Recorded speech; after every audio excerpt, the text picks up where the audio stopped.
એક સરસ પ્રસંગ તમને કહું. એક ફેરી ભગવાન સ્વામિનારાયણે પ્રકરણ ચલાવ્યું હતું. સંતો દેશાંતરમાં વિચરણ કરો, એક વ્યક્તિને વર્તમાન ધારણ ન કરાવાય તો ભોજન ન કરવું. સદગુરુ મુક્તાનંદ સ્વામી કે મહારાજ કોણ ગામડે જશે? હું ગામડે જઈશ. તો સંતો, સ્વામી તમે 5 સંતો લઈને ગામડે જાઓ. કૃપાનાથ, અત્યારે એટલી ભયંકરતા છે, લોકો ખૂબ ઉપદ્રવ કરે છે. કૃપાનાથ ક્યાંય ભોજન મળે ન મળે, હું જાય છે. ભગવાન સ્વામિનારાયણ કે 16 ને લઈને જાઓ.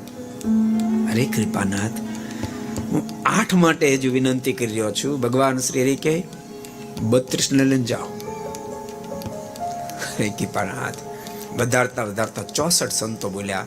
પછી સ્વામી મનમાં થયું હવે નથી વધારવું. 64 દુને 128. સ્વામી મનમાં વિચાર કરો કે હવે બોલીશ તો આમાં વાલ નથી. અને ભક્તો પ્રસિદ્ધ પ્રસંગ, સ્વામી 64 સંતો લઈને ગામડે વિચરણ કરતા હતા. મારે તમને એ કહેવું છે, સંતોએ કેવા ખીલાવ ખાધા, કેવી તપશ્ચર્યાઓ કરી છે.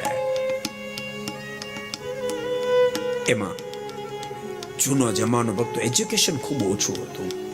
અને જેમ જેમ એજ્યુકેશન ઓછું હોય તેમ તેમ જડતા બહુ હોય. લોકોની જડતા ખૂબ હતી. ફરતા નાગડકા ગામ ગયા અને ત્યાંથી લોયા જતા હતા. અર્ધેક જ્યાં પહોંચ્યા કોઈ દિશેલા લોકો મળી ગયા અને સંતોને જોઈ ગયા. મનમાં વિચાર કર્યો, સ્વામિનારાયણના સાધુ જાય છે, મારી બેન પાડી દેવા છે. પરદેશા બાવળના હોટા કાપવા માંડ્યા અને હોટા કાપવાનો અવાજ સદગુરુ મુક્તાન સ્વામીને કાને અથડાયો. સ્વામી પાછું વળીને જોયું, આખી વાતને સ્વામી માપી ગયા. આપણા માટે જ હોટા કપાઈ છે. સદગુરુ મુક્તાનંદ સ્વામીએ સાથે રહેલા સંતોને કહ્યું છે, સંતો આપણે તો સાધુ છીએ. સહ્યતીથી સાધુ, સહન કરે નમ સાધુ. સંતો સહન કરશો.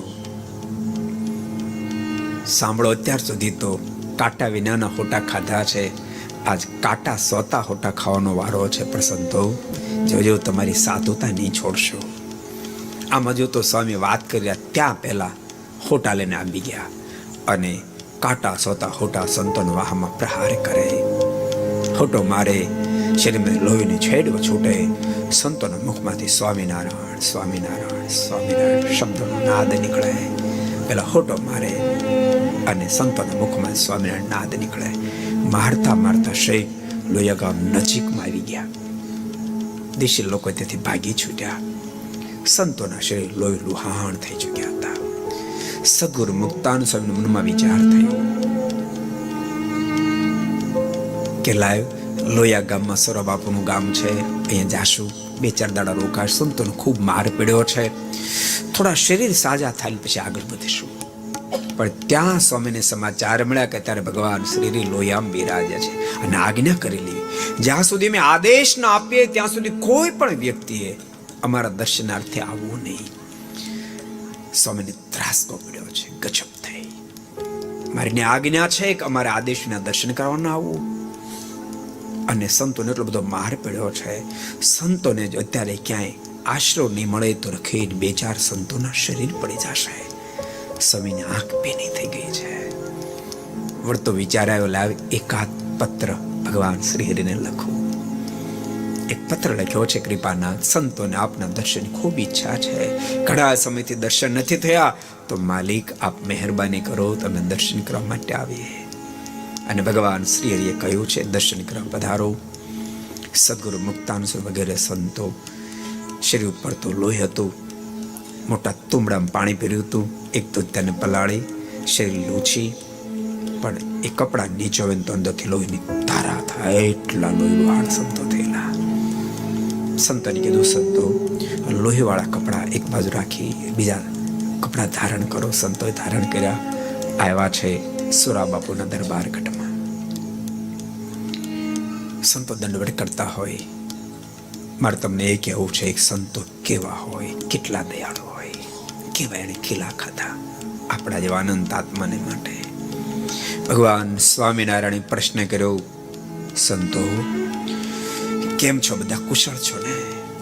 તો મારી જેના વાહા તોડી નાખ્યા તે સંતોના મુખમાં શબ્દ નીકળે, હા કૃપાનાથ કુશળ છે. પણ તન કી જાણે મન કી જાણે, જાણે ચિત્ત કી ચોરી પરમેશ્વર સંતોને પડેલા મારને કેમ ન જાણે. સદગુરુ મુક્તાન સ્વામીને કીધું, સ્વામી અહીં નજીક આવો તો. સ્વામી જ્યારે નજીક ગયા, ઓઢેલો ખેસ જરાક અંતર કર્યો, શરીર સાથે ચોટી ગયેલો, એમ લોહીની છેડ છૂટી.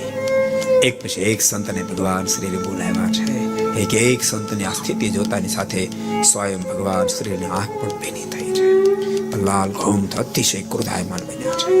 આ બ્રહ્માંડમાં અનંત આત્માનું કલ્યાણ કરવા માટે આવ્યો છું, પણ નથી મારે કોઈનું કલ્યાણ કરવું. હો જાય પૃથ્વી કા પ્રલય, આમ જે બોલવા જાય એ જ વખતે મુક્તાન સ્વામી વગેરે સંતોએ ભખો ભાગ દંડવત કર્યા. કૃપાનાથ માલિક એક શબ્દ આગળ બોલો ને તો માલિક આપને અમારા સોગંદ છે. કૃપાનાથ એ જીવાત્મા તો અજ્ઞાની છે માલિક, આપ જો એની પર દયા નહીં ખાવ તો અનંત આત્માનું કલ્યાણ કેમ થશે? બાપ આ નામ સંત